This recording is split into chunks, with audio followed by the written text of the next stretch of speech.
Parties के plan की।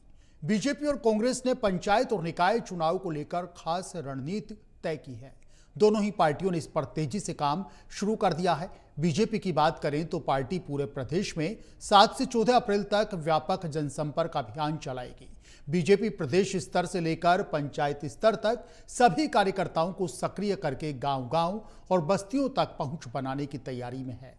Party के प्रत्येक बूथ और मंडल स्तर पर अलग अलग कार्यक्रम आयोजित किए जाएंगे। सभी जनप्रतिनिधि और कार्यकर्ता गांवों में चौपाल पर जाएंगे और स्थानीय मुद्दों पर लोगों के साथ चर्चा करेंगे, संवाद करेंगे। सार्वजनिक स्थलों पर स्वच्छता कार्यक्रम चलाए जाएंगे। इसी कड़ी में 8 और 9 अप्रैल को सक्रिय सदस्यों का विशेष सम्मेलन भी आयोजित किया जाएगा।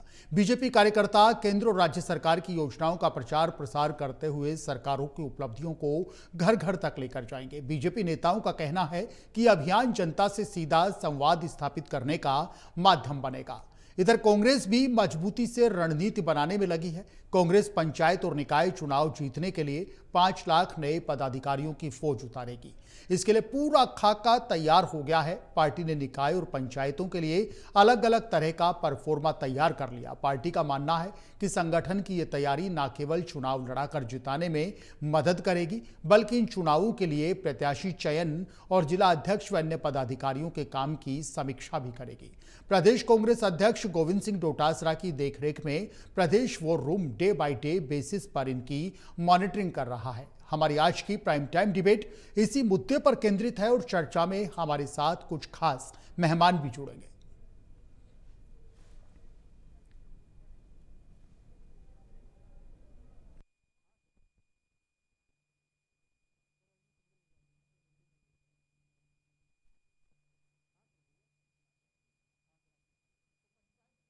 पंचायत और निकाय चुनाव को लेकर बीजेपी और कांग्रेस दोनों ने प्लान यहां पर बना लिया है। गांव-गांव जनसंपर्क अभियान चलाया जाएगा। ठोस रणनीति यहां पर बनाई गई है और दावे किए जा रहे हैं एक मजबूत व्यूह रचना के साथ, एक रणनीति के साथ। बीजेपी का कहना है कि प्रदेश स्तर से पंचायत स्तर तक अभियान चलाएगा। निकाय चुनाव को लेकर, पंचायत चुनाव को लेकर गांव ढाणी में चौपाल लगेगी। स्थानीय मुद्दे इन चौपालों में हल होंगे। बीजेपी के नेता कार्यकर्ता जनता से सीधा संवाद करेंगे, समस्याओं का समाधान होगा और सरकार की जन कल्याणकारी योजनाएं घर घर तक पहुंचेंगी। ये बीजेपी नेताओं का कहना है। इसी तरह कांग्रेस भी इसी तर्ज पर संगठन बढ़ाओ, लोकतंत्र बचाओ अभियान चलाएगी। ग्रास रूट लेवल पर 5 लाख पदाधिकारियों की नई फौज कांग्रेस तैयार कर रही है। तो कुल मिलाकर दोनों ही पॉलिटिकल पार्टीज ने पंचायत और निकाय चुनाव को लेकर ठोस रणनीति बनाई है। बीजेपी का यह कहना है कि वो गांव-गांव जाएगी, जनसंपर्क करेगी, लोगों से सीधा संवाद होगा और प्रदेश में, पूरे प्रदेश में पंचायत स्तर तक पार्टी की ओर से ये अभियान चलाया जाएगा। चौपाल लगाएंगे बीजेपी के नेता, बीजेपी के पदाधिकारी और बीजेपी के कार्यकर्ता। स्थानीय लोगों से संवाद होगा, उनकी समस्याएं सुनी जाएंगी और इन समस्याओं का चौपाल पर ही समाधान होगा। और साथ ही बीजेपी के नेता, बीजेपी के कार्यकर्ता केंद्र की और राज्य सरकार की जन कल्याणकारी योजनाओं को लेकर गांव-गांव जाएंगे, ढाणी-ढाणी जाएंगे, लोगों से संवाद भी करेंगे। कांग्रेस भी इसी तर्ज पर मेहनत कर रही है। ग्रास रूट लेवल पर 5 लाख नए पदाधिकारियों की फौज कांग्रेस तैयार कर रही है। उनके आधार पर पंचायत और निकाय चुनाव कांग्रेस लड़ेगी।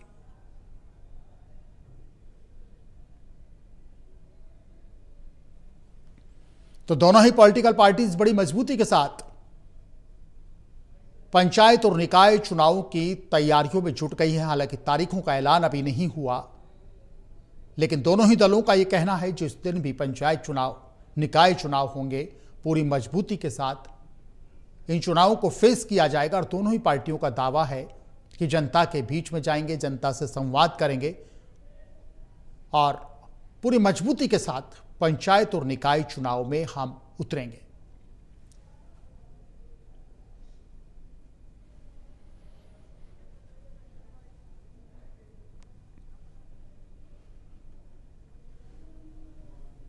चलिए, 2 खास मेहमानों का पैनल हमारे साथ प्राइम टाइम डिबेट में जुड़ गया। डॉक्टर चेतन राजपुरोहित जी भारतीय जनता पार्टी के नेता, संदीप कलवानिया साहब हैं कांग्रेस के नेता। आप दोनों का India news prime time debate पर स्वागत है। चेतन राजपुरोहित सर, स्वागत है आपका। कलवानिया साहब, आपका भी स्वागत। शुरुआत चेतन राजपुरोहित जी से करेंगे। चेतन राजपुरोहित जी, पंचायत और निकाय चुनाव को लेकर आपकी पार्टी ने एक कार्यक्रम तय किया है, एक प्लान आपने तैयार किया है कि गांव-गांव, ढाणी-ढाणी भारतीय जनता पार्टी के नेता और कार्यकर्ता जाएंगे, लोगों से सीधा संवाद होगा, लोगों की समस्याओं का हल होगा, केंद्र और राज्य की कल्याणकारी योजनाओं के दम पर जनता के बीच में जाएंगे। आप इसे समझना चाहेंगे डॉक्टर चेतन राजपुरोहित जी कि आखिर ये पूरा प्लान क्या है और इसको आप किस तरीके से एग्जीक्यूट करेंगे सर? दिनेश जी, पहले तो मैं कहना चाहता हूँ, भारतीय जनता पार्टी कभी भी चुनाव को देखकर अपने कार्यक्रम नहीं बनाती है। भारतीय जनता पार्टी का पूरे साल का कार्य कैलेंडर हम लोग जारी करते हैं और हम ये बताते हैं इस महीने में ये कार्यक्रम होगा, इस तारीख को ये कार्यक्रम होगा। ये पूरा कैलेंडर हमारे संगठन की तरफ से जारी होता है और उसी के हिसाब से हम दर बदर आगे बढ़ते हैं और पार्टी तय करती है। जैसा अभी वर्तमान में आपको पता होगा कि हमारे मंडल स्तर पर पंडित दीनदयाल उपाध्याय प्रशिक्षण महाअभियान चल रहे हैं, जो 31 तारीख को समापन हो जाएगा। इस तरीके के कार्यक्रम, चाहे 6 अप्रैल हो स्थापना दिवस हो, चाहे सरकार के द्वारा गांव-गांव में कैंप लगाकर, आपने दिनेश जी देखा होगा कि पूरे राजस्थान में पंचायत स्तर पर कैंप लगाए गए 3-3 दिन के, 2-2 दिन के। और वो कैंप क्यों लगाए गए? वो कैंप इसलिए लगाए गए कि पंचायत स्तर पर जो समस्याएं होती है छोटी-छोटी, जी, चाहे एसडीएम की है, चाहे तहसीलदार की है, चाहे बिजली विभाग के एएन एक्शन की है, चाहे पानी विभाग के एएन एक्शन की है, चाहे ग्राम सेवक की है, चाहे पंचायत की है, चाहे पट्टों की है, और चाहे कोई भी समस्या, कोई भी विवाद हो, इवन विवाद तक उसमें शामिल किया गया है। किसी के बंटवारे का विवाद हो तो ऑन द स्पॉट वहीं पर सभी अधिकारी वहां बैठे रहते हैं, परिवाद आता है, उसके ऊपर फैसला लिया जाता है। तो ये सतत प्रक्रिया सरकार और संगठन दोनों की चलती रहती है और ये पूरे साल के कार्यक्रम है दिनेश जी। आप ये कल्पना मत करिए कि चुनाव देख करके हमने कोई दीनदयाल प्रशिक्षण महाअभियान शुरू किया है। अगर चौपाल हम शुरू करेंगे तो चौपाल का कार्यक्रम हमारा तय कार्यक्रम है। जैसे समय आता है, जो डेट आती है उस डेट को हम आगे बढ़ते हैं। 6 अप्रैल का कार्यक्रम हमारे स्थापना दिवस का हम मनाएंगे। सक्रिय सदस्यों का सम्मेलन, जैसा कि अभी आपने बताया कि 9 अप्रैल को हम करेंगे। ये संगठनात्मक काम है। ये संगठनात्मक काम सतत, भारतीय जनता पार्टी एक ऐसी विश्व की पार्टी है जी, जो अपने कार्यकर्ताओं को काम देती है, काम पे लगाती है। और जब काम मिलता है ना तो कार्यकर्ता उत्साह से काम करता है। काम कब मिलता है? काम जब मिलता है सरकार ऐसे काम करे कि जिससे लोगों के पास जाने में कार्यकर्ता को आसानी हो। कार्यकर्ता जाके बताए हमारी सरकार ने आपके लिए ये किया है, ये सुविधाएं आप लोगों को हमने दी है, केंद्र सरकार ने ये दी है, राज्य सरकार ने ये दी है। और आपने देखा होगा माननीय मुख्यमंत्री जी ने विधानसभा में 2 साल बना 5 साल का प्रतिवेदन प्रस्तुत किया था और बड़ा दुख हुआ था जब नेता प्रतिपक्ष के लोग भग गए थे बहिष्कार करके। उन्होंने प्रश्न पूछा था कि भाई 2 साल 5 साल का बताइए ना, आप रोज कहते हैं 2.5 साल बना 5 साल, तो बताइए आप। तो माननीय मुख्यमंत्री जी ने सदन के पटल पे बता दिया, रख दिया कि आप देखिए, चेक करिए, गलती है तो बताइए आप हमें, अगर ये डेटा गलत है तो बताइए। लेकिन बता इसलिए नहीं सकते कि डेटा सही होता है। अब बताऊं, मैं कांग्रेस के बारे में ज्यादा बात में नहीं करूंगा, उनके संगठन का काम है। बिल्कुल, लेकिन कांग्रेस की बातें कलवानिया साहब से जानेंगे, कांग्रेस का क्या प्लान है। एक छोटा सा उदाहरण जी बिल्कुल। मैं आज ही सोशल मीडिया पर हमारे बीकानेर के अंदर मैं देख रहा था कि कांग्रेस के महामंत्री जी ने रिजाइन कर दिया। वो रिजाइन क्यों कर दिया? कि कांग्रेस पार्टी के बीकानेर संभाग के पूर्व कैबिनेट मंत्री ने स्वर्गीय रामेश्वर डूडी जी के बारे में कोई वीडियो वायरल हो रहा है सोशल मीडिया पर, उसके ऊपर कांग्रेस पार्टी के बीकानेर के अंदर, बीकानेर संभाग के अंदर स्वर्गीय रामेश्वर डूडी जी, मैं बड़ा सम्मान करता हूँ जी डूडी साहब का, क्योंकि वो हमारे बीकानेर के जन्मे जाए थे, स्थापित नेता थे, ग्रामीण पृष्ठभूमि के खाटी नेता थे, जिनकी पूरे बीकानेर संभाग में एक अलग पहचान, एक पकड़, और लगातार दिनेश जी जिला प्रमुख रहना 3-3 बार, एमपी का चुनाव धर्मेंद्र जैसे व्यक्तित्व के सामने केवल 30-35 हजार से हारना, विधायक रहना नोखा का। ये सारी बातें जब जिनका मैं भी सम्मान करता हूं, भारतीय जनता पार्टी का होने के बावजूद अच्छे आदमी थे डूडी साहब, उनके बारे में कांग्रेस पार्टी के पूर्व मंत्री ने जो कहा वो इतना खराब था कि आप मैं नहीं कह सकते वो बात, जब आदमी दुनिया से चला जाता है।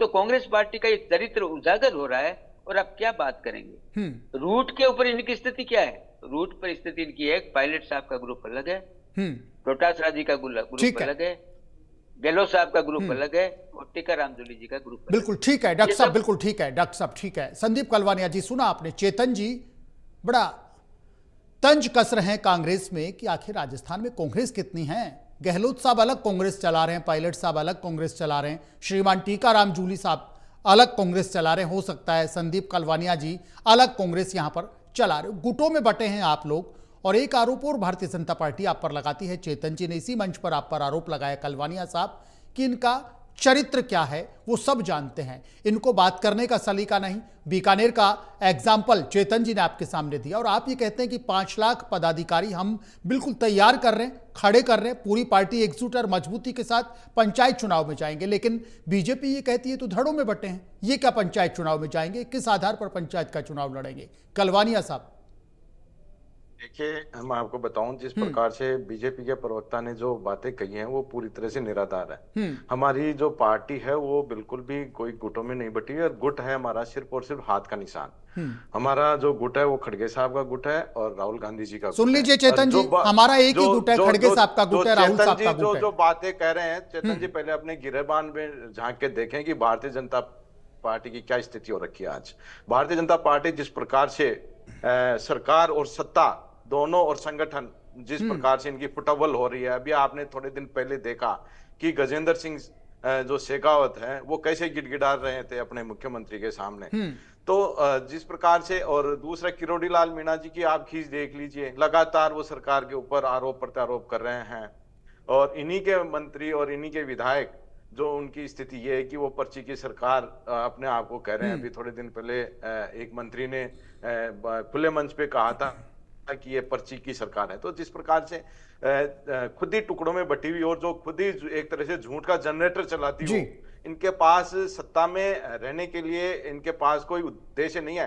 इनके पास अगर आप देखेंगे तो हिंदू, मुसलमान, भारत, पाकिस्तान, बांग्लादेश, अगर ये 5 शब्द अगर भारतीय जनता पार्टी के नेता अपने डिक्शनरी में से निकाल दें तो 5 मिनट जनता के सामने नहीं टिक पाएंगे। ये सिर्फ और सिर्फ राजनीति है, 5 शब्द। नहीं सुनिए ना कलवानिया साहब, कलवानिया साहब, भाजपा के तमाम नेता, राजस्थान बीजेपी के तमाम नेता ये कहते हैं कि विकास हमारे पास सबसे बड़ा मुद्दा है। विकास राजस्थान में जो विकास किया है 2.5 साल में, इतना विकास किया है जितना कांग्रेस ने कभी नहीं किया। विकास हमारे पास सबसे बड़ा मुद्दा है, राजस्थान की जनता इसको जानती है। और आप कहते हैं कि राम को हटा दें, हिंदू मुस्लिम को हटा दें तो इनके पास कुछ बचता नहीं। लेकिन चेतन जी की पार्टी के तमाम नेता ये कहते हैं राजस्थान की सूरत बदली है, राजस्थान में जिस तरीके से विकास के काम हो रहे हैं, विकास सबसे बड़ा मुद्दा है आज हमारे पास में। संदीप जी, अगर राजस्थान में और भजन लाल सरकार जो पर्ची की सरकार है, अगर इनके पास कोई विकास का विजन होता और अगर विकास इन्होंने करवाया होता तो आज राजस्थान में जो पंचायत चुनाव 2 साल से नहीं हो पा रहे, जो नगरीय निकाय के चुनाव नहीं हो पा रहे, लगातार किसी ना किसी बहाने से ये चुनाव टाल रहे हैं, तो चुनाव करवा लेना चाहिए था। पता चल जाएगा। लोकतंत्र में देखो, असली जो जीत होती है, जो विकास के मुद्दों में जो ठप्पा लगता है वो चुनाव में लगता है, और चुनाव से तय होता है कि भाई किस पार्टी का और किस सत्ता नहीं। तो चुनाव की तैयारी भारतीय जनता पार्टी ने शुरू कर दी है। चुनाव की तैयारी आपने भी कर दी, चुनाव की तैयारी भारतीय जनता पार्टी ने शुरू कर दी। जल्द ही तारीखों का ऐलान होगा। ये कयास भी लग रहे हैं संदीप जी, ये कयास भी लगाए जा रहे हैं। ये माना भी जा रहा है कि कुछ टेक्निकल पेचेस फंस गए थे, मामला अदालत में भी सब जुडिस था, ओबीसी आयोग की रिपोर्ट भी पेंडिंग है, किसी भी वक्त चुनाव की घोषणा हो सकती है। तो इनका तो यही तो कहना है कि ये हमारा मुकाबला नहीं कर सकते। सबसे पहला मुद्दा हमारे पास में विकास है। हम गांव-गांव, ढाणी-ढाणी विकास लेकर के जाएंगे कि भजन लाल जी की सरकार ने, केंद्र सरकार ने जिस तरीके से विकास में इतिहास रचा है, ना केवल राजस्थान में, पूरे देश में, वो सबसे बड़ा मुद्दा है। उसी के दम पर गांव-गांव, ढाणी-ढाणी जाएंगे, किसान से वोट मांगेंगे, बुजुर्ग से वोट मांगेंगे, युवाओं से वोट मांगेंगे। आप किस आधार पर वोट मांगेंगे? कांग्रेस किस आधार पर वोट मांगेगी? इन्होंने चेतन राजपुरोहित जी ने तो बता दिया, अब इन वर्गों से वोट मांगे। अब मैं इन वर्गों के हिसाब से बताता हूँ। किसान की आमदनी दोगुनी करने की बात की थी, वो नहीं कर पाए। ये कह रहे थे कि हम इनको खाद बीज उपलब्ध कराएंगे, मगर आपने जिस प्रकार से देखा होगा पिछले दिनों, खाद बीज के लिए किसानों के लिए लाठियां खानी पड़ी है, समय पे उनको खाद बीज नहीं मिल पाया। तो ये इस के किसानों से तो किसी भी सूरत में वोट नहीं मान सकते। अब युवाओं की जो बात, चेतन जी सुन लीजिएगा, कलवानिया जी बता रहे इन मुद्दों पर घेरेंगे आपको, इन मुद्दों पर घेरेंगे। विधानसभा चुनाव में ये कहा था कि हम युवाओं को हर साल 1 लाख भर्तियां देंगे, नौकरियां देंगे, मगर आप देखें कि कितनी इन्होंने नौकरियां दी है। अभी तक तो मुश्किल से 20,000 भर्तियों पे इन्होंने विज्ञापन जारी किए हैं, और जो इन्होंने नौकरियां दी है वो कांग्रेस के समय जो भर्ती विज्ञापन जारी किए हुए थे उन्हीं को पूरा नहीं कर पाई है ये भारतीय जनता पार्टी सरकार। और ऐसा ही भर्ती में लंबे लंबे वादे किए थे, वो भर्ती बिल्कुल उसमें पेपर आउट हुआ था, हम उसको सत्ता में आने के बाद में निरस्त करेंगे, मगर आप देख लें आज सत्ता में आने के 2 साल बाद में भी ये निर्णय नहीं ले पा रहे।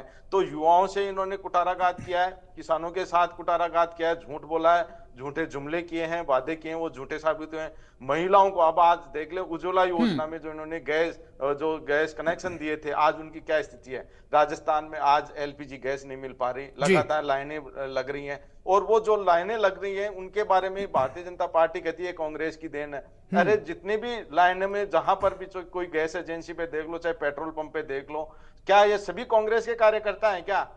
आप इतनी कम से कम इतना तो झूठ नहीं बोले राजस्थान की जनता को। इन्होंने रसोई गैस के दाम बढ़ा दिए। जब 400 रुपए का रसोई गैस सिलेंडर था और 50 रुपए डीजल पेट्रोल था, उस समय इनको महंगाई दिखती थी, मगर आज 100 रुपए से ज्यादा डीजल पेट्रोल है और 1,000 रुपए का गैस सिलेंडर है, मगर उसमें इनको महंगाई नहीं दिख रही है। और जिस प्रकार से अंतर्राष्ट्रीय कीमतों में जो रुपए की जो कीमत गिरी है, वही प्रधानमंत्री संदीप कलवानिया जी, संदीप कलवानिया जी, ये सारे आपने तर्क रखे। संदीप कलवानिया साहब, ये तमाम तर्क आपने रखे कि भारतीय जनता पार्टी ये वादे पूरे नहीं कर पाई, भारतीय जनता पार्टी के वादे अधूरे हैं, और किस मुंह से किसान से वोट मांगेंगे। अगर ये वादे पूरे करते तो इनको चुनाव में जाना चाहिए था, चुनाव की घोषणा करवा लेनी चाहिए और चुनाव करा के इनको चुनाव जीतना चाहिए पंचायत चुनाव में, मगर इनका आईना दिख गया है जनता के सामने। एक सवाल का जवाब दीजिएगा संदीप कलवानिया साहब। संदीप कलवानिया साहब, एक सवाल का जवाब दीजिएगा। अच्छी बात है कि आप इन मुद्दों पर भारतीय जनता पार्टी को घेरेंगे और आप ये कहते हैं कांग्रेस मजबूत दृष्टिकोण से। अभी आपने कहा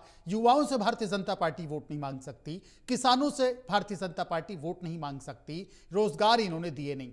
अब आपने बीजेपी के तमाम नेताओं के बयान सुने हैं, एक आध दिन में, 2-4 दिन में भारतीय जनता पार्टी के तमाम नेता ये कहते हैं कि कांग्रेस को न तो रोजगार को लेकर के हमारे लिए सवाल उठाने का मोरल राइट है, ना भर्तियों की बात करने का मोरल राइट है, ना किसानों की चिंता करने का मोरल राइट है। ये वही सरकार है गहलोत साहब की 5 साल में जिसने राजस्थान को पीछे धकेला था। हमें कर्ज यहां पर विरासत में ये लोग देकर के गए, और ये वही लोग हैं जिन्होंने युवाओं का भविष्य राजस्थान में बर्बाद कर दिया था। इनकी सरपरस्ती में, इनके संरक्षण में, अशोक गहलोत के संरक्षण में राजस्थान में पेपर लीक का माफिया, जो पेपर लीक माफिया है, नकल माफिया है, वो जोरों पर पनपा था। हमने तो इस पेपर लीक माफिया का फन कुचलने का काम किया है। संदीप कलवानिया जी ये कहते हैं नैतिक अधिकार नहीं है कलवानिया साहब को, उनकी पार्टी के तमाम नेताओं को ये सवाल उठाने का। बीजेपी के जो प्रवक्ता जो कह रहे हैं, ये तो मैं कह रहा हूं ना, ये जुमलेबाजी कर रहे हैं। अभी मैं आपको तथ्य से बात कराऊंगा। अभी सदन में हमारे प्रदेश अध्यक्ष गोविंद सिंह डोटासरा जी ने बाकायदा खुला चैलेंज किया है, अगर पेपर लीक हुए हैं तो हमने, जो हमारे समय में पेपर लीक हुए हैं तो हमने उनको रद्द किया है। हमने इनकी तरह से ये नहीं किया कि पेपर लीक ही नहीं हुए, ये नहीं हो, लीक हुआ, नए सिरे से हमने भर्ती करवाई और लाखों लोगों को हमने रोजगार दिए, सरकारी नौकरियां। मगर हमारे नेता ने बाकायदा इनको चुनौती दी है कि अगर आप में मादा है, दम है, तो 2013 से जो भारतीय जनता पार्टी की जो वसुंधरा राजे जी के नेतृत्व में सरकार बनी थी, तब से लेकर अब तक के पूरी आप जांच करवाएं ना 2025 तक की, अगर आप में मादा है तो। क्योंकि अगर जो पेपर माफिया जो इन्होंने पनपाए थे 2013 में, उनको हमने खत्म करने का काम किया। हमने ऐसा सख्त कानून लेके आए थे, एंटी चीटिंग एक्ट, जिसमें 10 करोड़ तक का सजा का प्रावधान था, जुर्माने का प्रावधान था, और आजीवन सजा का प्रावधान है उसमें। और उस बिल के आने के बाद में राजस्थान में आज जो पेपर गिरोह था वो पूरी तरह से खत्म हो चुका है।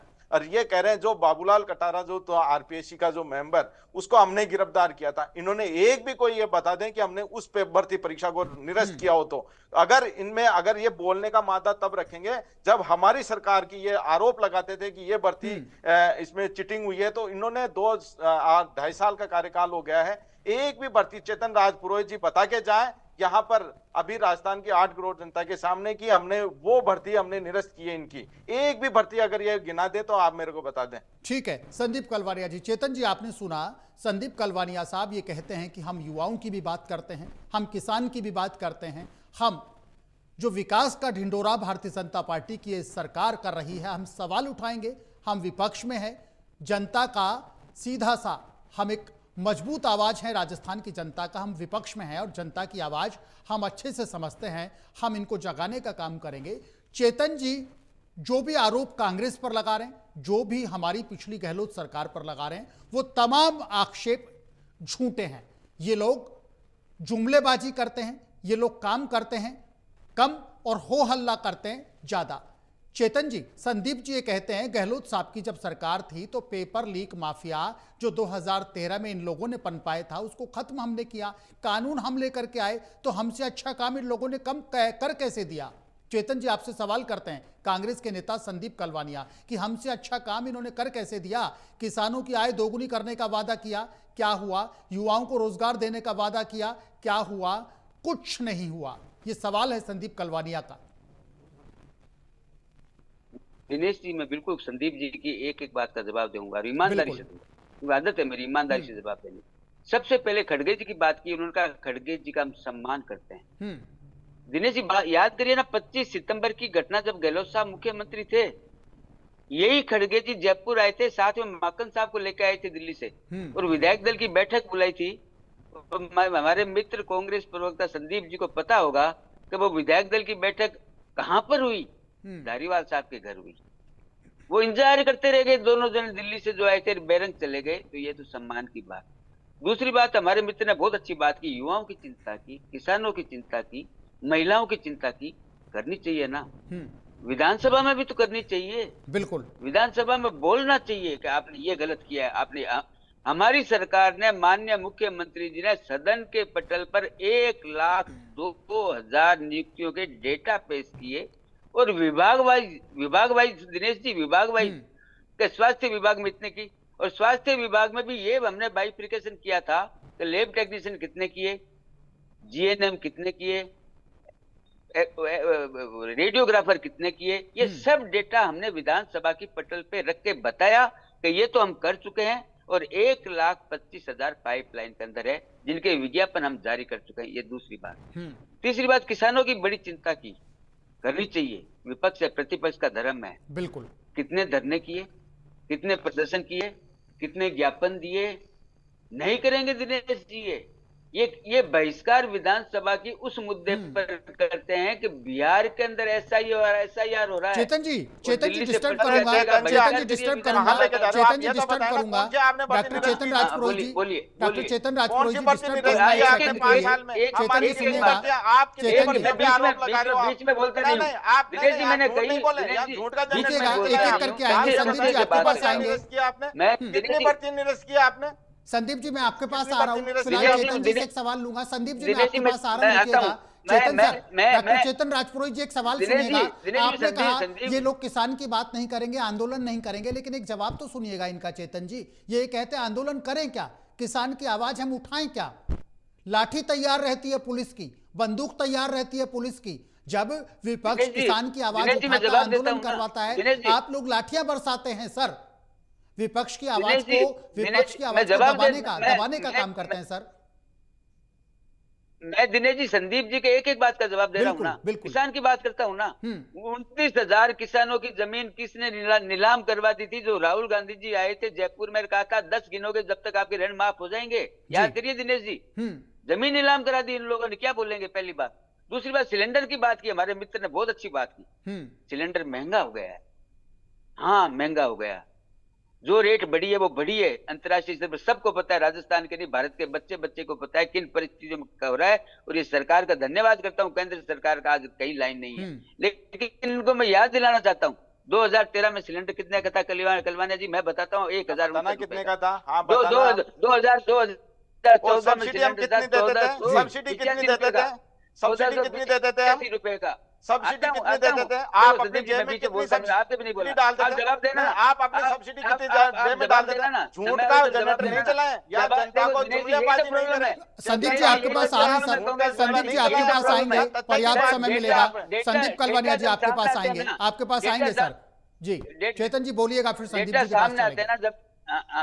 मैं संदीप जी इसीलिए आपकी एक एक बात का जवाब दे रहा हूँ। आप देना, मेरा गलत है तो आप बताना, लेकिन आपका नंबर आवे बताना, क्योंकि बीच में बोलने से लाखों दर्शक प्रभावित होते हैं।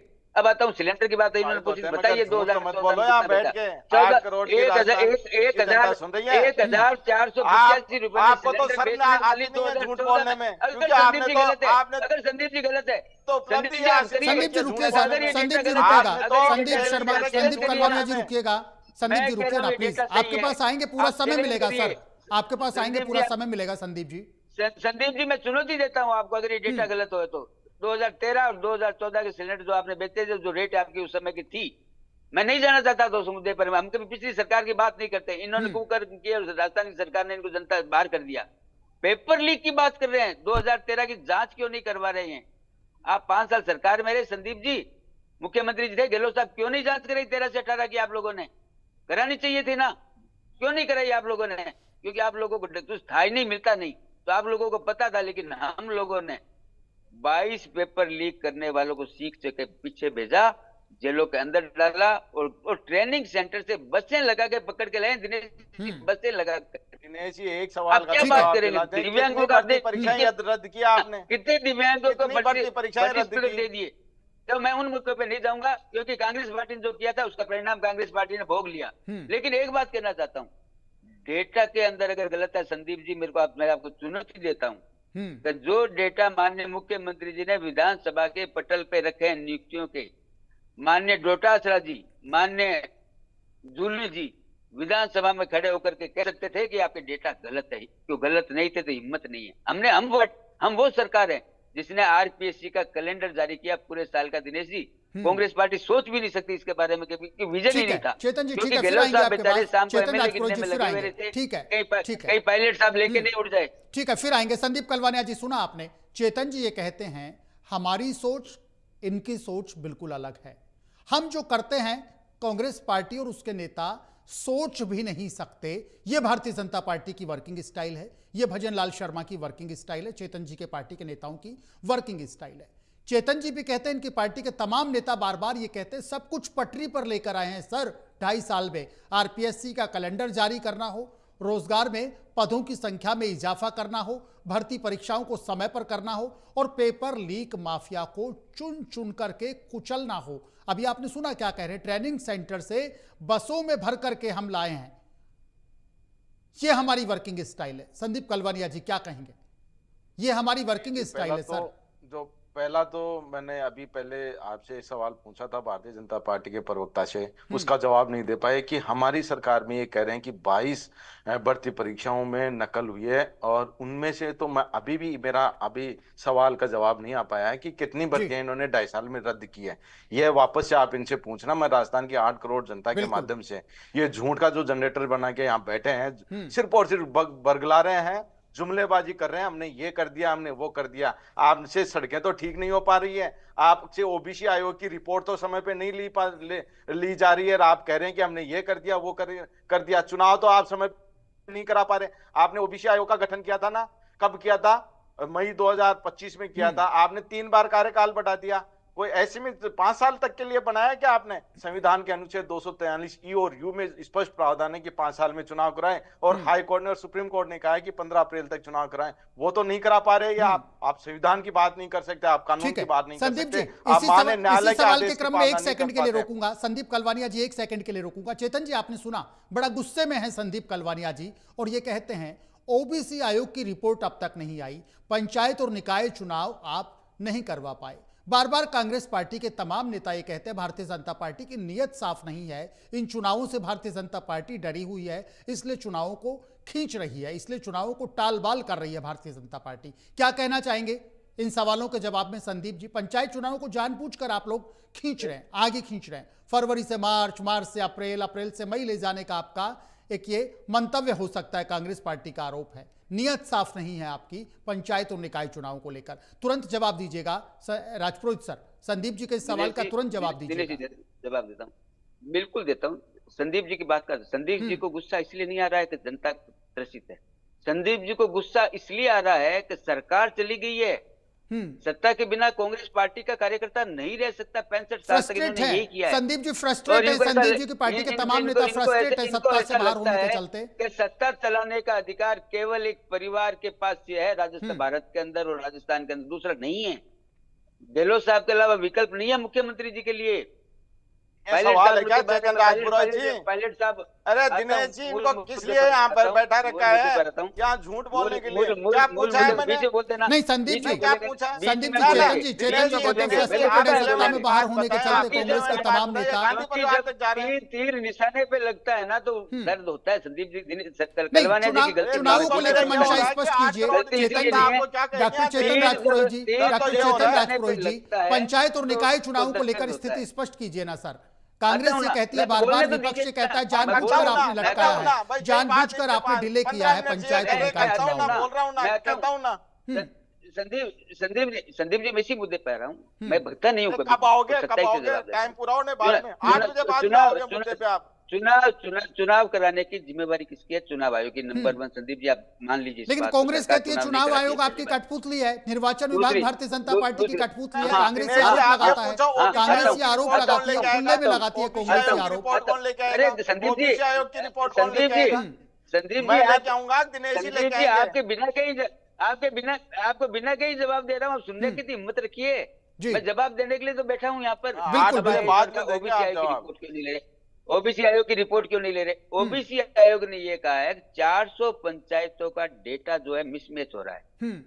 क्या दिनेश जी किसी के साथ अन्याय कर सकते हैं? राजस्थान की किसी भी जाति के साथ नहीं कर सकते, क्योंकि उसी के बेस पे आरक्षण होना है। आरक्षण उसी डेटा के बेस पे होना है। भारतीय जनता पार्टी किसी जाति धर्म पे विश्वास नहीं करती, किसी के साथ अन्याय भी नहीं होने देती है। इन्होंने कहा कितनों पे कार्रवाई की, निर्दोष को कोई दिक्कत नहीं है, चुनाव पे तो ठीक लो, छोड़ने वाले नहीं है, छोड़ने वाले नहीं है। लेकिन एक बात जरूर कहता हूँ, ये कांग्रेस पार्टी की हिम्मत को दाद देता हूँ।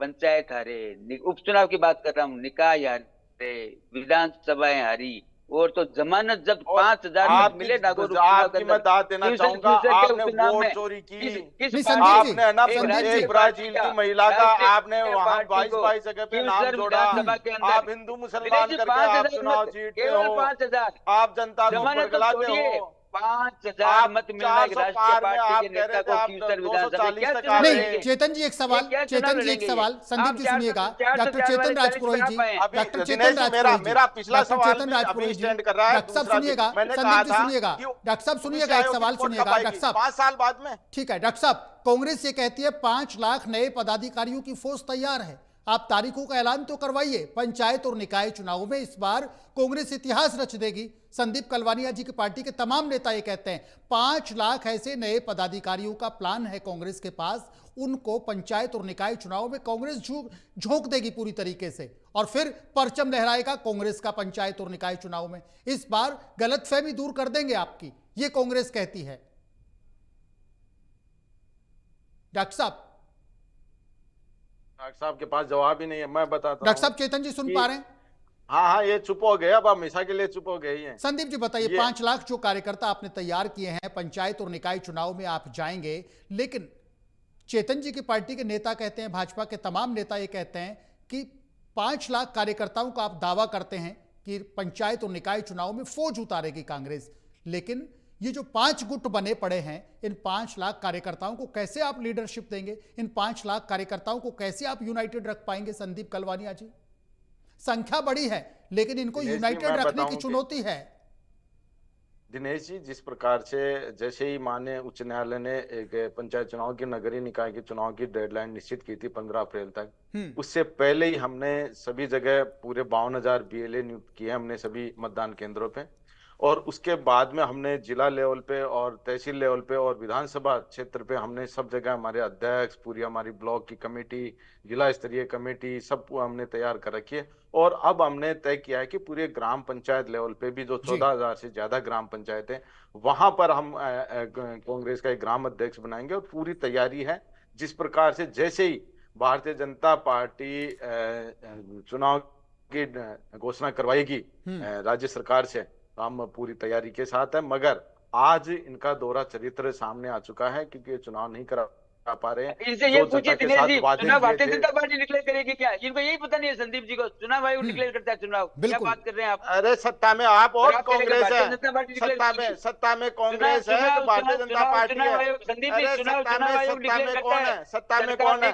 सत्ता में कौन है? आपने सत्ता में कौन है? सत्ता में कौन है? सत्ता में कांग्रेस है क्या? अरे सत्ता में हम रहते हैं तो हम कहते हैं कि हम करवाते हैं। आप बिल्कुल आप पूरी तरह से विफल है। ये जुमलों की सरकार है, जुमलों की सरकार है। झूठ बोलो और मजे करो और हिंदू मुसलमान की बात करो। आप चुनाव में आ नहीं सकते, पूरी तरह से विफल हो चुके हो आप पूरी तरह से। आप लोगों का आप जो पूरे एक साल निकाला जुमले कर करके, पहला जुमला आपने निकाला पंचायत चुनाव के पुनर्गठन परिसीमन के आधार पर, दूसरा जुमला आपने निकाला एसआईआर भर्ती को, एसआईआर और मतदाता सूचियों को लेकर, तीसरा आपने किया था कि हम पंचायत चुनाव करवाएंगे, वन स्टेट वन इलेक्शन, उसमें पूरी तरह से फेल हो गए। और उसके बाद में अब कह रहे परिसीमन, परिसीमन की रिपोर्ट क्या दिनेश जी लेंगे, कांग्रेस पार्टी लेगी? आपने बनाया है, आप क्यों नहीं ले सकते? आपको यही पता नहीं है, परिसीमन की रिपोर्ट नहीं है संदीप जी, परिसीमन की है ही नहीं। अरे ओबीसी आयोग की रिपोर्ट बोल रहा हूं मैं तो कह रहा हूं परिसीमन के आधार पर, पुनर्गठन के आधार पर आपने चुनाव टाले। 4 मैंने बहाने बताए, 4 जुमले बताए आपके, इसीलिए मैं कहता हूं कांग्रेस पार्टी के प्रवक्ता पढ़ के आया करो, रिसर्च करके आया करो, डेटा लेके आया करो। संदीप कलवानी डॉक्टर साहब कह रहे हैं संदीप जी पढ़ते नहीं है, संदीप जी फैक्ट्स पर बात नहीं करते, संदीप जी पढ़ते नहीं है। कांग्रेस नेताओं की प्रॉब्लम है, कांग्रेस के नेता पढ़ते नहीं है।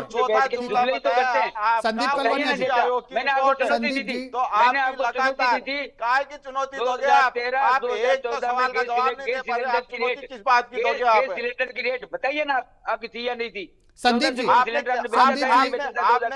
कलवानिया जी, संदीप जी सुनिएगा, चेतन जी सुनिएगा, संदीप कलवानिया जी, संदीप कलवानिया जी, संदीप कलवानिया जी के आधार पे कितने पैसे आप अपने जेब में डालते थे? आप फर्जी तरीके से जो लेते थे सब्सिडी, वो बताओ ना, आप कितनी जेब में डालते थे? संदीप कलवानिया जी, आप अपने जेब में कितनी सब्सिडी डालते थे? संदीप जी सुनिएगा, संदीप कलवानिया जी सुनिएगा, डॉक्टर साहब रुकिएगा। संदीप जी अभी आपने सुना, संदीप जी सुना, डॉक्टर साहब का तंज सुना, संदीप कलवानिया जी डॉक्टर साहब का तंज सुना आपने। ये कहते हैं कांग्रेस नेताओं की सबसे बड़ी प्रॉब्लम है, कांग्रेस के नेता फैक्ट्स पर बात नहीं करते, कांग्रेस के नेता डेटा पर बात नहीं करते, और सबसे बड़ी प्रॉब्लम यह है कांग्रेस के नेता पढ़कर के नहीं आते, कांग्रेस के नेता हवाई फायरिंग में विश्वास करते हैं, सुनी सुनाई बातों पर विश्वास करते हैं, फैक्ट्स लेके नहीं आते, डेटा इनके पास है नहीं।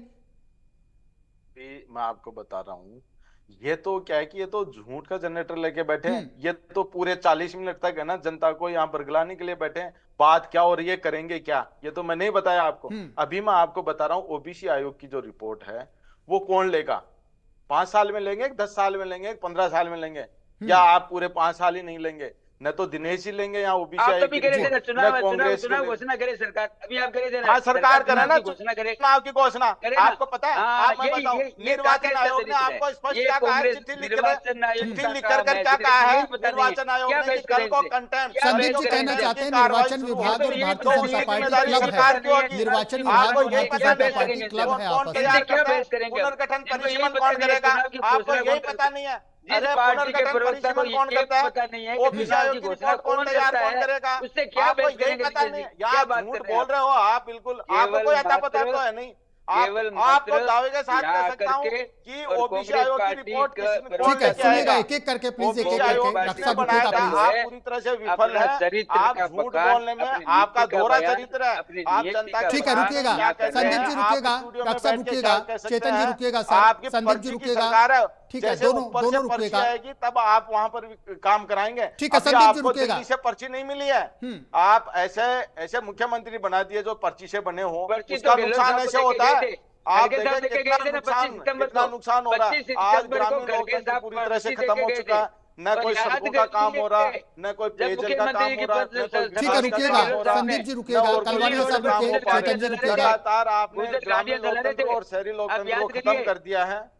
जब अशोक गहलोत साहब मुख्यमंत्री की शपथ ले रहे थे, दिल्ली रोड पे गाड़ियां जला रहे थे, आपके कार्यकर्ता, याद करिए आप, पायलट साहब के कारण से। ठीक है संदीप जी, ठीक है संदीप जी, डॉक्टर साहब रुकिएगा, डॉक्टर साहब रुकिएगा, संदीप कलवानिया जी एक सवाल का जवाब दीजिएगा।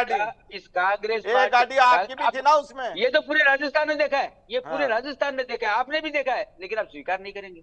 ठीक है संदीप जी, एक सवाल का जवाब दीजिएगा संदीप जी। ठीक है डॉक्टर साहब रुकिएगा, आपके पास फिर आऊंगा। संदीप जी, यूथ कांग्रेस का जो चुनाव है प्रेसिडेंट का, पूरे राजस्थान में उसकी चर्चा हो रही है, सियासी गलियारों में भी चर्चा है, भारतीय जनता पार्टी के गलियारों में भी चर्चा है, राजस्थान का जो यूथ है उसके बीच में भी चर्चा है। वर्चस्व का चुनाव है यूथ कांग्रेस का, किसी भी पार्टी का, भारतीय जनता पार्टी हो, उनका भारतीय जनता युवा मोर्चा एक तरीके से एक जान है उस पार्टी की। कांग्रेस की बात हो, यूथ कांग्रेस निश्चित रूप से कांग्रेस की जान है। कांग्रेस का बिल्कुल एक तरीके से यूथ कांग्रेस लीवर है, क्योंकि युवा सबसे बड़ी ताकत होती है। लेकिन ये कहा जा रहा है, ये आक्षेप लग रहे हैं, ऐसी चर्चाएं हैं कि यूथ कांग्रेस के चुनाव को लेकर के भी कांग्रेस में धड़ेबंदी, कांग्रेस में गुटबंदी बड़े चरम पर है। पंचायत चुनाव निकट हैं, निकाय चुनाव की तारीखों का ऐलान जल्द होगा। आप ये कहते हैं 5 लाख कार्यकर्ताओं की फौज के दम पर पंचायत और निकाय चुनाव कांग्रेस फतेह करेगी, कांग्रेस का परचम लहराएगा। लेकिन ये जो चर्चाएं हैं आप तक भी पहुंची होगी कि यूथ कांग्रेस के चुनाव को लेकर जिस तरीके से गुटबंदी, धड़ेबंदी, ये जो आरोप लग रहे हैं, इनको लेकर के क्या कहना चाहेंगे संदीप कलवानिया साहब? ये जो यूथ कांग्रेस जान है, कांग्रेस की जान है यूथ कांग्रेस, जिस तरीके से भारतीय जनता पार्टी का मेन आधार स्तंभ है भारतीय जनता युवा मोर्चा। यूथ कांग्रेस का जो चुनाव है वो हमारा आंतरिक लोकतंत्र है, और हमने, हमारे नेता राहुल गांधी जी ने एक नया फॉर्मूला लेके आए थे कि जो भी यूथ कांग्रेस के चुनाव होंगे पूरे देश में, पूरे स्टेट में, वो इंटरनल इलेक्शन से होंगे। ये इलेक्शन नहीं कह सकते इसको, एक तरह से हम प्रतिस्पर्धा बोलते हैं। अभी बाकायदा 30 परफॉर्मर की हमने लिस्ट जारी की है, और उसके आधार पे वो यूथ को जोड़ेंगे, जिसमें जितना यूथ के साथ जिसका कनेक्टिविटी होगी वो चुनाव जीतेगा। और उसके बाद में जो 3 कार्यकर्ता जो टॉप पे आएंगे उनके आधार पे बाकायदा नहीं, ये जो आक्षेप लग रहे हैं कि किसी कैंडिडेट पर जूली साहब ने हाथ रख दिया, किसी कैंडिडेट पर पायलट साहब ने हाथ रख दिया, कहीं पर भी बिल्कुल भी नहीं है, कोई गुटबाजी नहीं है। पूरा निष्पक्ष तौर से, पूरा यूथ से जुड़ाव करते हुए, बाकायदा पूरा आंतरिक लोकतंत्र को स्थापित करते हुए हम पूरी तरह से चुनाव करवा रहे हैं। और इसमें बाकायदा पूरा कांग्रेस का जो यूथ जो एक तरह से एकजुट है, और निश्चित रूप से एक बहुत ही अच्छा एक निर्णय है, और बहुत ही सराहनीय ये कदम है। और जिससे कि क्या है कि एक थोपा हुआ नेतृत्व नहीं है भारतीय जनता पार्टी की तरह। ये नहीं कि कोई पर्ची आ गई और पर्ची डाल दी, ये लो आपको बना दिया, मगर नहीं, हमने बाकायदा 30 लोगों की सूची जारी की है, उसमें से ये चेतन जी जाएंगे, और उसमें से 3 में से हमारे राष्ट्रीय नेतृत्व उसमें से तय करेगा कि कौन होगा। ठीक है, चेतन जी कुछ कहना चाह रहे हैं प्लीज? एक लाइन में, बस एक लाइन। बिल्कुल बिल्कुल। पर्ची तो निकली थी गहलोत साहब की, पायलट साहब प्रदेश अध्यक्ष थे, आपको याद होगा दिनेश जी। पूरे राजस्थान में घूमे थे चुनाव में, चुनाव की तैयारी की उन्होंने, मेहनत की, चुनाव कांग्रेस को जीत के करीब ले गए, लेकिन पर्ची निकल गई गहलोत साहब की। पायलट साहब देखते रह गए, और उन्हीं पायलट साहब को गहलोत साहब ने किन शब्दों से नवाजा, ये कांग्रेस पार्टी का। लेकिन हमारे मित्र संदीप जी ने स्वर्गीय रामेश्वर रूडी जी के बारे में जो मैंने कहा है, और जो चल रहा है प्रिंट मीडिया, इलेक्ट्रॉनिक मीडिया, और जो हमारे कांग्रेस के यहाँ के जिला महामंत्री ने जो रिजाइन किया है, उसके ऊपर एक शब्द नहीं बोला। सोशल मीडिया पर मैं उनका सम्मान करता हूँ, रामेश्वर रूडी जी का बड़ा नेता प्रतिपक्ष रहे कांग्रेस के, मैं सम्मान करता हूं। फाइनल कमेंट्स करेंगे चेतन जी, फाइनल कमेंट्स करेंगे। एक मिनट का समय आप दोनों खास मेहमानों का फाइनल कमेंट्स का रुख करेंगे। द्वारा किया गया है, ठीक है, इसकी तो कम से कम निंदा कर दे संदीप जी। डॉक्टर साहब फाइनल कमेंट्स का रुख दुनिया में नहीं है, सम्मान करें उनका। डॉक्टर चेतन जी, संदीप कलवानिया जी फाइनल कमेंट्स का रुख करेंगे। फाइनल कमेंट्स के लिए संदीप कलवानिया जी, एक सवाल आपसे कि कांग्रेस पार्टी पंचायत और निकाय चुनावों को लेकर कितनी एकजुट है, कितनी तैयार है, और जीत का परचम लहराने के लिए कितने आश्वस्त आप हैं? 1 मिनट में, समय सीमा 1 मिनट रूप से कांग्रेस पूरी तरह से एकजुट है और पूरी तैयारी हो चुकी है। जैसे ही चुनाव होंगे हम भारतीय जनता पार्टी को करारा जवाब देंगे, और पूरा इनका सुपड़ा साफ कर देंगे पंचायत चुनाव में, नगरीय निकाय के चुनाव में। और हमारे नेता प्रदेश अध्यक्ष जी श्री गोविंद सिंह डोटासरा जी ने पूरी पार्टी को एक नई ऊर्जा का संचार कर रखा है, और पूरी तरह से उन्होंने बूथ से लेकर पूरे राज्य स्तरीय नेतृत्व को पूरी हमारी टीम बनी हुई है। सबको अलग अलग काम बांट रखे हैं, जिला लेवल पे भी प्रभारी बना रखे हैं, विधानसभा वाइज प्रभारी बना रखे हैं। और आने वाले दिनों में जिस प्रकार से जुमलेबाजी की है भारतीय जनता पार्टी ने राजस्थान की जनता को, सबक सिखाएंगे, और पूरी तरह से इनका जनता के सामने इनको एक्सपोज करेंगे कि किस प्रकार से झूठ बोलकर बरगला के राजस्थान की जनता को सत्ता हथियाते हैं। इस बार आप देखना एक नया रिकॉर्ड बनेगा, और इनका कहीं पर नामो निशान नहीं रहेगा। ठीक है संदीप जी। डॉक्टर साहब आपने सुना, इस बार एक नया रिकॉर्ड बनेगा, भारतीय जनता पार्टी का सुपड़ा साफ कर देंगे। ये संदीप जी के बड़े बोल हैं या संदीप जी के कॉन्फिडेंस हैं, ये वक्त बताएगा। लेकिन भारतीय जनता पार्टी की पंचायत और निकाय चुनाव को लेकर कितनी तैयारी है और कितने आश्वस्त है सर? डॉक्टर साहब चेतन राजपुरोहित जी, 1 मिनट का समय सीमा है सर, प्लीज। बिल्कुल दिनेश जी, हमने तो शुरू में कहा था हम चुनाव को देख के तैयारी करते नहीं है। हम तो कार्यक्रम जनता के बीच में रहते हैं पूरे 5 साल। जी। हम कभी ये देखते नहीं है चुनाव है या नहीं है। लेकिन मैंने एक बात लास्ट में आपको कहना चाहता हूँ, बीकानेर संभाग में कांग्रेस पार्टी एक बहुत बड़ा विरोध प्रदर्शन करने जा रही है, पुतला जलाने जा रही है इन्हीं की पार्टी के पूर्व कैबिनेट मंत्री के खिलाफ। और जिस प्रकार से कांग्रेस के जो नेता, बीकानेर संभाग बड़ा संभाग है दिनेश जी, अच्छा संभाग है, बहुत मेल मिलाप वाला संभाग है, अच्छे व्यवहार वाला संभाग है। जी। और एक स्वर्गीय रामेश्वर डूडी जी के बारे में जो टिप्पणी की है और उसका जो वीडियो ऑडियो जो वायरल हो रहा है, उसके खिलाफ जिस प्रकार के सिर फुटबल पूरे बीकानेर संभाग में एक मची हुई है, तो उसकी तरफ अगर कांग्रेस पार्टी ध्यान देगी तो कोई फ्यूचर बन सकता, नहीं तो दूर दूर तक कोई संभावना नहीं है कांग्रेस पार्टी के पंचायत चुनाव में जीतने की। तो तो अपना बहुत दूर की स्टैंड बात है। क्लियर करो ना, कांग्रेस का तो संभालने के लिए हम ये बैठे जमानत हैं। नहीं बता सकते, ये जमानत नहीं बता सकते। खींवसर में 5000 मत मिले थे उस चुनाव में, क्यों सर की दिनेश जी बात कल्पना करिए ना। और उस अगर पार्टी के- 125 उस वोट पार्टी अंता की- में कम ठीक है, आप मिलते दोनों तो दोनों किस पे मेहमानों का जाते हैं शुक्रिया। आप? डॉक्टर चेतन दास बिल्कुल पटेल जी जाते आपका हैं। शुक्रिया, संदीप बिल्कुल कलवानिया जी जाते हैं। आपका ताकत लगा शुक्रिया। के कुल दिया मिलाकर आपने। पंचायत और स्वीकार निकाय करें, चुनाव को स्वीकार लेकर करें। भारतीय अंता जनता में पार्टी और स्वीकार कांग्रेस करें। की आप ओर कह रहे थे से डबल बड़े बड़े बैलेंस दावे लगाने किए के जा लिए, रहे हैं, तो निकाल अपनी ही जीत नहीं का रहा है परचम जनता लहराने ने। की बात चुनाव कही जा आयोग रही चुनाव नहीं है। लगाएंगे, ये वक्त ईवीएम बताएगा। पे नहीं दोनों ही लगाएंगे। पार्टियों का ये हमने कहना है कि हम मजबूती के साथ हमारी रणनीति बना रहे हैं, हमारी व्यूह रचना बना रहे हैं और पूरी मजबूती के साथ दोनों ही दल दावा कर रहे हैं पंचायत और निकाय चुनाव में मैदान में उतरेंगे। प्राइम टाइम डिबेट में आज के लिए इतना ही। कल किसी ताजा मुद्दे के साथ आपके साथ फिर हाजिर होंगे, तब तक के लिए शुक्रिया।